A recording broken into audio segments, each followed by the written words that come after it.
د حبیبک رایې ګرانو کتونکو تاسو به زما شاته ګورئ دلته کې ناګومان کیمپ دی افغانان چې کوم دی د تیرو 45 کالو راسي دلته کې میشته دي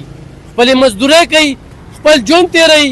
او خپلې رشتې یې کړي دي هغوی سره به خبرې اترې کوو چې په دغه ملک کې د هغوی ژوند څنګه تیر شو بل دغه ځای کې چې کوم ده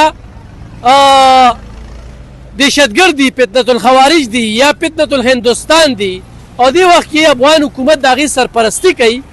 نو په دې باندې به د دوی سره خبرې اترې کوو چې څه وایي په دغه ریپورټ کې زموږ سره اوسي څومره وخت هم دلته وشو جي 50 کال جي څه به دا و چې کوم د انتشار دی او دا کوم دغه ځای کې دهشتګردي ده نو هغې خلکو ته څه پیغام ورکوي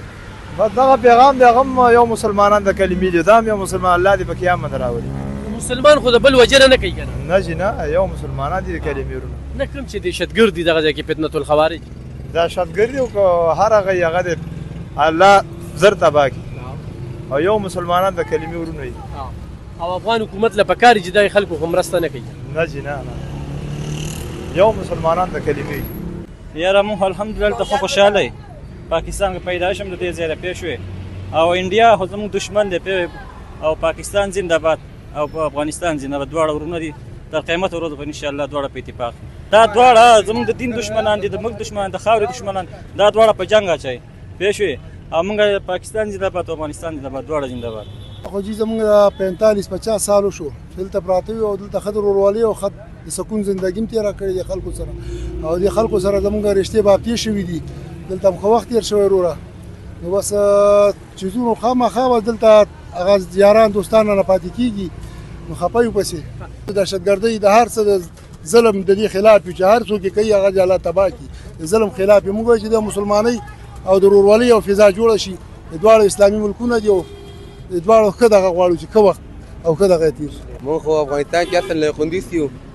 او سیو کابل کې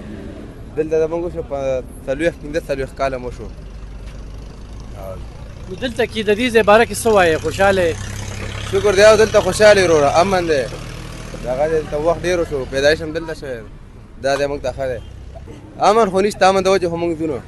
چې امن وی موږ دلته څه کول هر افغان خپل ځای ته خوشحالېږي هر سړی خپل وطن ته خوشحالېږي پاکستانی به خارج کې راځي به خپل ملک ته که افغانۍ ونیسي هر ځای کې خپل ملک ته به راځي امن نشته د امن دپاره څوک نه دي زړه نه ښه کوي کتونکو تاسو د افغانستان سره تعلق لرونکو د دغې خلکو خبرې اترې واورېدې چې تېرو 50 کالو 45 کالو 40 کالو دلته کې میشته دي